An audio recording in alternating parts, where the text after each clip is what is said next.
नमस्कार। About India channel की में आपका स्वागत है।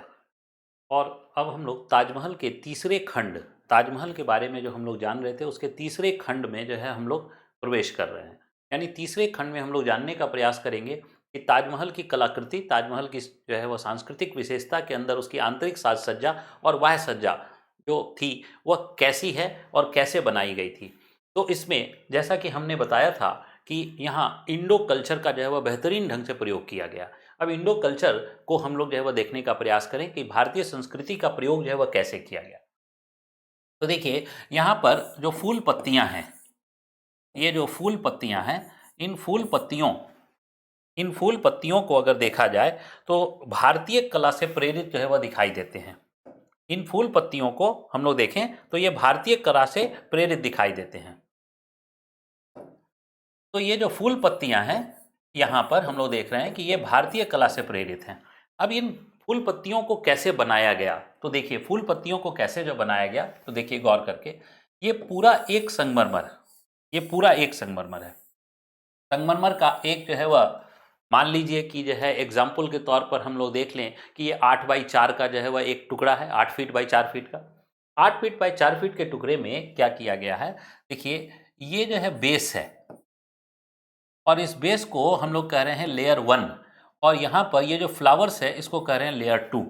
अब लेयर 1 और लेयर 2 कैसे इस्तेमाल किया गया, देखिए गौर करके, जैसे एक एक बेस है और बेस में से वह क्या किया गया कि इसमें जो है वह कटिंग की गई, और इसमें कटिंग करने के बाद जो है वह क्या किया गया है कि ये कटिंग करके इसकी आकृति को अलग रूप देने का प्रयास किया गया। अब ये अलग रूप दिया गया, देखिए कटिंग करके, तो इतने हिस्से को जो है वह कटिंग कर दिया गया और इतने हिस्से को कटिंग करके जो है वह ये यहाँ पर एक फूल में तब्दील कर दिया गया। ये फूल बन गया, ये फ्लावर्स, और इसका बेस जो है, ये बेस जो इसको हम लोग L1 कह रहे हैं, ये L1 हो गया, और ये फूल जो है वह बन गया क्या, L2।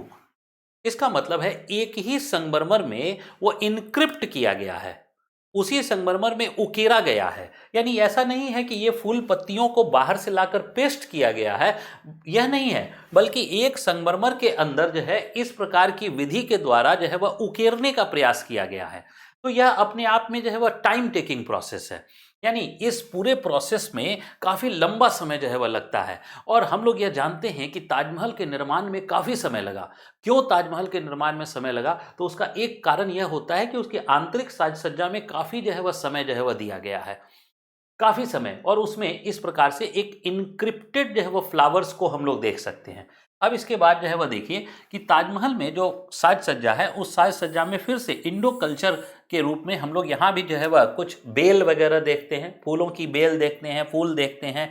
तो ये जो है इसको हम लोग कहते हैं पच्चीकारी, पच्चीकारी, ठीक है। यानी ये पच्चीकारी का प्रयोग है, प्युत्रादुरा का प्रयोग है, प्युत्रादुरा। अब देखिए प्युत्रादुरा जो है वह का प्रयोग जो है वह है, वो हम लोग इसके चारों तरफ जो है वह, इस बाउंड्री पर चारों तरफ देख रहे हैं, ये प्युत्रादुरा का प्रयोग देखिए, ये प्युत्रादुरा का प्रयोग, ये प्युत्रादुरा का प्रयोग। और यहाँ पर आप देखिए कि जब वो मैंने बताया था मार्बल्स के अंदर उकेरे गए हैं, तो अब आप गौर करके देखिएगा कि ये एक मार्बल का टुकड़ा है, ये दूसरा मार्बल का टुकड़ा है। और देखिए यहाँ पर आप जो है वह, जहाँ मैं डॉटेड बता रहा हूँ, यहाँ देखिए मार्बल के जोड़ दिखाई दे रहे हैं, दोनों मार्बल को ज्वाइंट्स किया गया है। तो ये जो है वह यहाँ पर इस प्रकार, इसी प्रकार ये प्युत्रादुरा में जो है वह देखिए यहाँ पर ज्वाइंट्स दिखाई दे रहे हैं। ये मार्बल को यहाँ अलग अलग जो है वह मार्बल है, ये अलग टुकड़ा है, ये अलग टुकड़ा है, ये अलग टुकड़ा है, इसको अलग अलग जो है वह किया गया। अब प्युत्रादुरा जो है वह कैसे बनाया जाता था, अब प्युत्रादुरा की चर्चा जो है वह करते हैं हम लोग। देखिए प्युत्रादुरा के अंदर जो है वह क्या किया गया कि फिर से यहाँ पर एक पत्थर का जो है वह बेस जो है वह बनाया गया, और इस पत्थर के बेस में अब देखिए क्या किया गया कि इसमें अब इसके अंदर जो है वह गहराई जो है वह की गई, ये गहराई की गई, और इस गहराई के बाद जो है अब इसकी आकृति को जो है वो मान लीजिए कि इस प्रकार जो है वह डाला गया, और इसमें फिर से क्या किया गया कि इसमें किसी दूसरे पत्थर को क्या किया गया है कि इस प्रकार सेम आकृति में दूसरे पत्थर को जो है वह भर दिया गया है। ये दूसरा पत्थर है, ये दूसरा पत्थर, यानी ये जो है वह बेस था, बेस को पहले काटा गया, और उसके काट के जितना जो है वह साइज का काटा गया उतने ही साइज का दूसरा पत्थर लगाया गया, और उस पत्थर को जो है भर दिया गया। अब देखिए बाहर के जो है वह प्यूतरादुरा।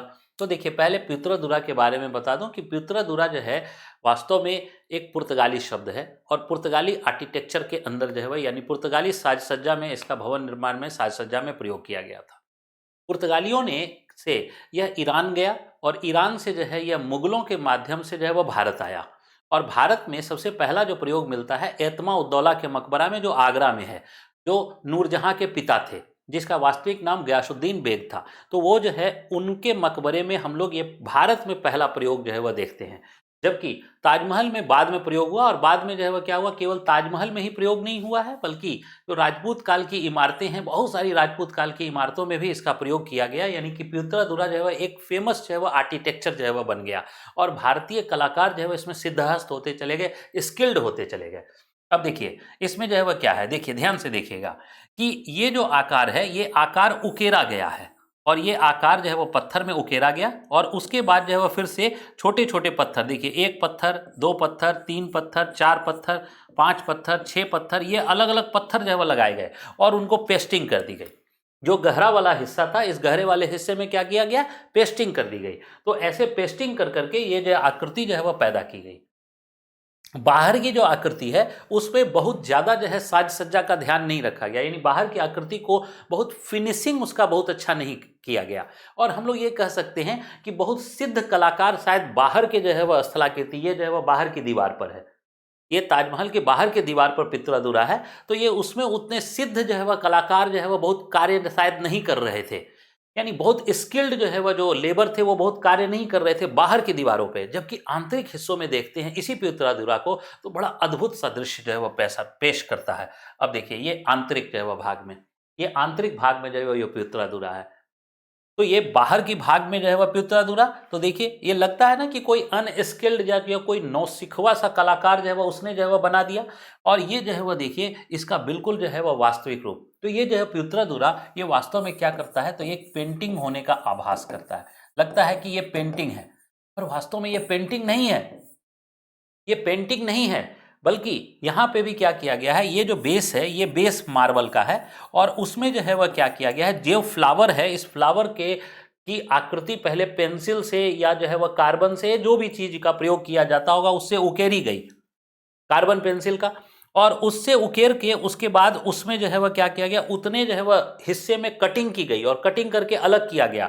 फिर जितने हिस्से का कटिंग किया गया उसी के साइज का जो है वह दूसरा पत्थर जो है वह लिया गया और दूसरे पत्थर को इसमें साटा, उसको चिपका दिया गया। तो देखिए यहाँ से ध्यान से समझिएगा कि ये जो पत्थर है ये एक जो है वह अलग पत्थर, ठीक, उसके बाद ये जो है वह एक अलग पत्थर चिपकाया गया, ये एक अलग पत्थर चिपकाया गया, तो फिर से ये एक अलग पत्थर चिपकाया गया, ये तीन पत्थर। इसके बाद जो है देखिए ये एक अलग पत्थर चिपकाया गया, ठीक, ये फिर से जो है अलग पत्थर चिपकाया गया, ये जो है वह अलग पत्थर चिपकाया गया, ठीक, ये अलग पत्थर है, ये अलग पत्थर है, ये अलग पत्थर है। अब देखिए इतनी ही आकृतियों में अलग अलग पत्थर जो है वह लगा दिए गए और उसको चिपका दिया गया। चिपकाने के बाद क्या किया जाता था कि इसकी पत्थर से जो है वह फिर घिसाई की जाती थी।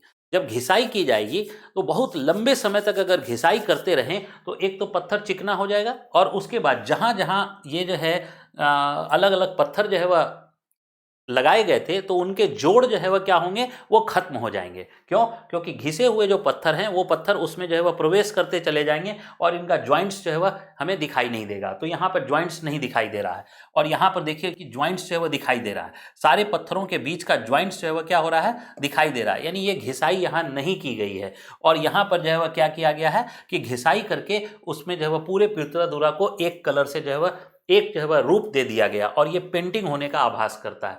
तो ये प्यूतरादुरा अपने आप में ये बहुत ही जो है वह उम्दा जो है वह या बहुत ही बेहतरीन जो है वह कलाकृति जो है वह मानी जाती है और बाद में भारतीय इमारतों में हर जगह जो है वह देखने को मिलती है।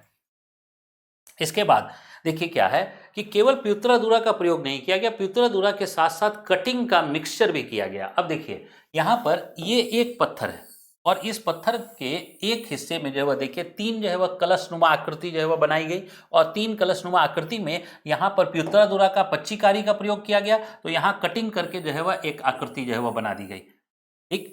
और ये जो आकृतियां बनाई गई हैं तो आप गौर करके देखिए कि ये इस्लामिक आकृतियां नहीं हैं, ये सब जो है वह इंडो आकृतियां यानी भारतीय संस्कृति से प्रेरित होकर जो है वह ये बनाया गया और ये ताजमहल के आंतरिक साज सज्जा का हिस्सा है। तो ताजमहल के आंतरिक साज सज्जा में भारतीय कला का जो है वह खूब अद्भुत इस्तेमाल किया गया है।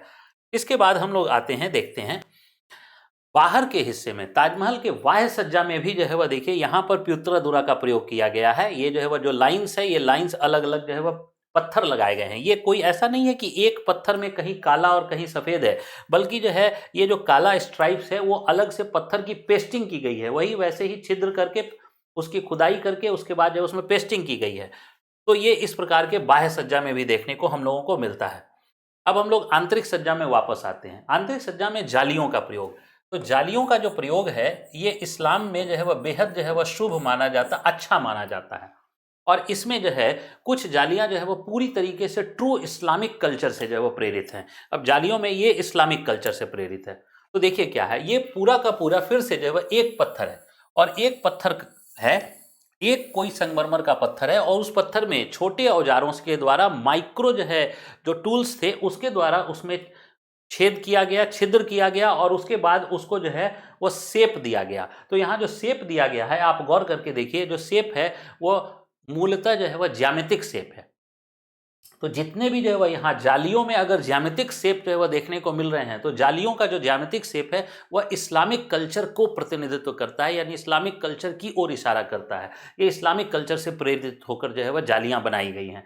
लेकिन ऐसा नहीं है कि जालियाँ जो है वह केवल इस्लामिक कल्चर से प्रेरित होकर बनाई गई, बल्कि आप जो है वह यहाँ जालियों को देखें, यह भी ताजमहल के अंदर की जालियाँ हैं। लेकिन यहाँ पर जो है वह क्या है कि यहाँ फूल की बेलें हैं, फूल का जो है वह जो बेल हैं, लताएं हैं, उसका जो प्रयोग किया गया है। और ये जो है ये इंडो कल्चर से प्रेरित जो है वह दिखाई देती है। यानी ये इंडो कल्चर तो यहाँ पर जो है वह इस्लामिक कल्चर, दोनों जो है वो मिश्रित होकर जो है वह देखने को मिलता है।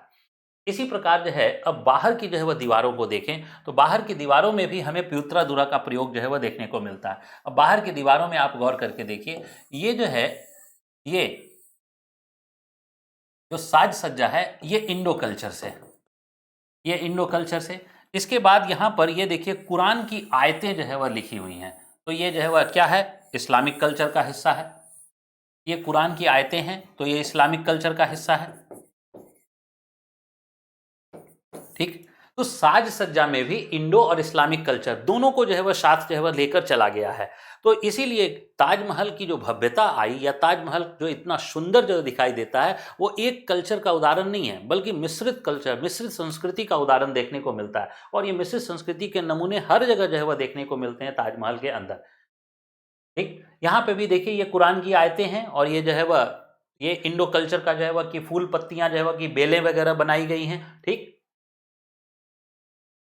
ये भी मुख्य जो है जो इमारत का जो मेन एंट्री गेट है, जो मेन डोम है, उसके अंदर जो है वह जाने की जो मार्ग है यहीं से जो है वह मिलता है और इसको भी जो है वह सेम इंडो इस्लामिक कल्चर से जो है वह प्रेरित होकर बनाया गया है। तो इस प्रकार हम लोग उसके आंतरिक स्थिति को जो है या बाह्य स्थिति को देखते हैं कि दोनों में जो है वह कलाकृतियों में इंडो इस्लामिक कल्चर का बहुत भरपूर प्रयोग किया गया।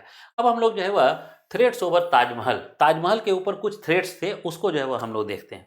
तो ताजमहल के ऊपर जो थ्रेड्स थे वो हिस्टोरिकल एजेस यानी ऐतिहासिक कालों में जो है वह हम लोग देखें, तो ऐतिहासिक कालों में देखते हैं कि बहुत बार, कई बार जो है वह इसको लूटा गया है। ताजमहल को कई बार लूटा गया है।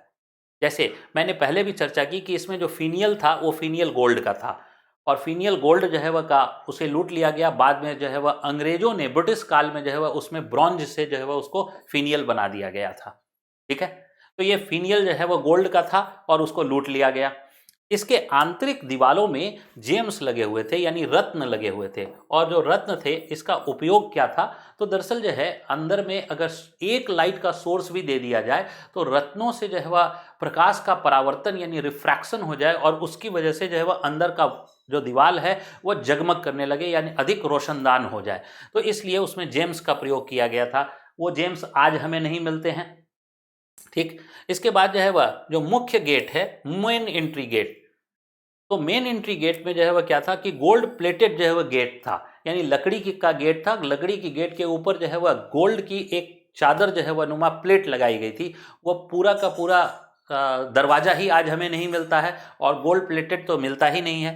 ठीक, तो ये सब जो है वह क्या है, ऐतिहासिक कालों के दौरान जो हमें कुछ साक्ष्य मिलता है कि ताजमहल में जो कई बार लूटपाट की घटना हुई वह इस प्रकार से देखने को मिलता है। इसके बाद जो है वह अगर हम देखें ताजमहल में, तो जापान के द्वारा जो है वह खतरा जो है वह हम वर्ल्ड वार के समय देख रहे थे। 1942 में जो है वह जापान के द्वारा जो है वह खतरा था कि उससे के द्वारा संभावना यह थी कि एयर स्ट्राइक जो है वह कर दिया जाएगा और ताजमहल को तोड़ दिया जाएगा। क्यों? क्योंकि जापान और ब्रिटिशर्स में लड़ाई जो है वह चल रही थी। तो ताजमहल जो है को तोड़ा जाना ब्रिटिशर्स से बदला लिए जाने के अंतर्गत देखा जाता है। लेकिन पाकिस्तान जो है भी 1965 और 1971 की जो है वह लड़ाई के समय ऐसा एहसास हुआ, ऐसा लगा कि शायद वो एयर स्ट्राइक कर सकता है यहाँ। इस समय भी जो है वह खतरे देखे गए। हालांकि ये सारा खतरा जो है वह क्या हुआ, ये टल गया, ये सारा खतरा टल गया, कोई जो है वह इसमें दिखाई नहीं दिया।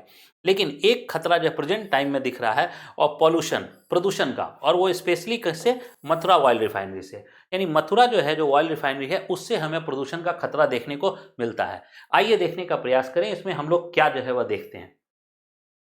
तो देखिए, मथुरा ऑयल रिफाइनरी और आगरा, इसकी जो अवस्थिति है कुछ इस प्रकार देखने को मिलती है। ये मथुरा की का तेल शोधन कारखाना है और ये जो है वह ताजमहल है। ठीक है, तो ये स्लाइटली जो है वह क्या है, ताजमहल जो है से ये नॉर्थ वेस्ट डायरेक्शन में है, स्लाइटली नॉर्थ वेस्ट डायरेक्शन में है। मथुरा का ऑयल रिफाइनरी, मथुरा शहर जो है नहीं, मथुरा का ऑयल रिफाइनरी, मथुरा का ऑयल रिफाइनरी जो बनाया गया था वह दिल्ली शहर में जो है वह तेल को के सप्लाई को बनाने के लिए किया गया था, क्योंकि दिल्ली शहर में मांग बहुत अधिक थी, इसलिए मथुरा ऑयल रिफाइनरी यानी मथुरा का तेल परिशोधन कारखाना वहां बनाया गया। लेकिन यहाँ की बनाने में, यहाँ जो लोकेशन बनाया गया, इस लोकेशन में एक त्रुटि हो गई। और त्रुटि क्या हुई इसको आप समझिए।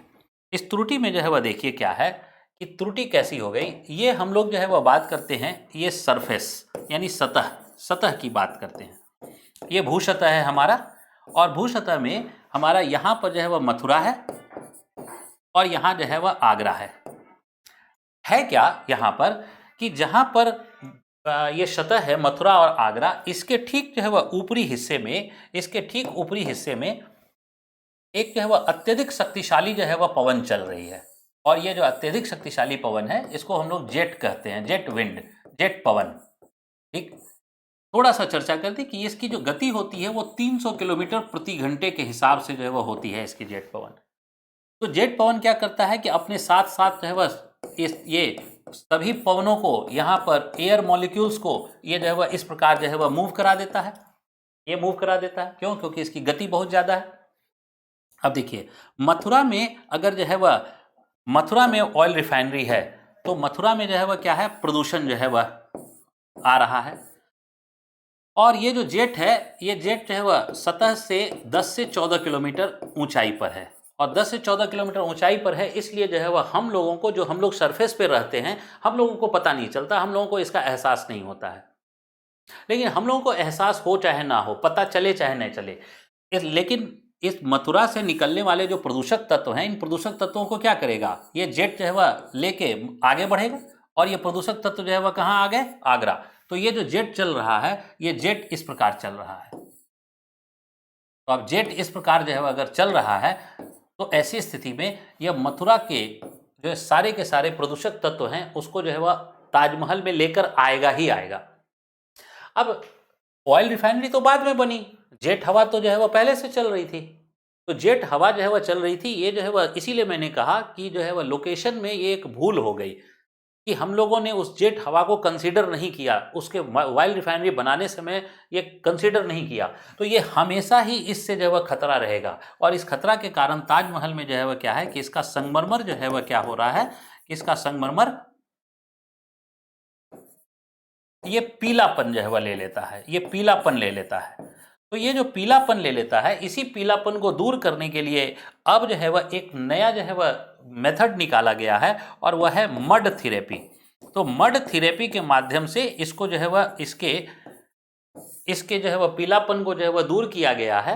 यानी उसके ऊपर मुल्तानी मिट्टी के लेप लगाकर जो है वह उसको 15-20 दिन 25 दिन तक छोड़ दिया जाता है, एक महीने तक छोड़ दिया जाता है, और उसके बाद उसको फिर धीरे धीरे उतार दिया जाता है, जिससे उसका पीलापन जो है वह दूर हो गया। और जो है, लेकिन फिर से जो है वह ये पॉल्यूशन तो इंटैक्ट है, फिर से खतरा होगा, यानी फिर से जो है वह पीलापन होगा, फिर से हम मड थेरेपी करेंगे, ये प्रक्रिया हमेशा चलती रहेगी। ठीक है, यानी कि ये वर्तमान का जो है वह एक थ्रेट के रूप में हम लोग देखें। अब देखिए ताजमहल में जो कब्र है वो कब्र कैसी है, तो ये ताजमहल का कब्र है और ये ताजमहल में कब्र जो है वो शाहजहां और मुमताज का है, लेकिन ये ग्राउंड फ्लोर पर स्थित कब्र है, यानी भूसतह पर स्थित कब्र है, जो एक इल्यूजन है, जो एक भ्रम है। वास्तव में यहाँ पर कब्र जो है में कोई मानव शरीर नहीं है, कोई मानव शरीर नहीं है, यह एक भ्रम है।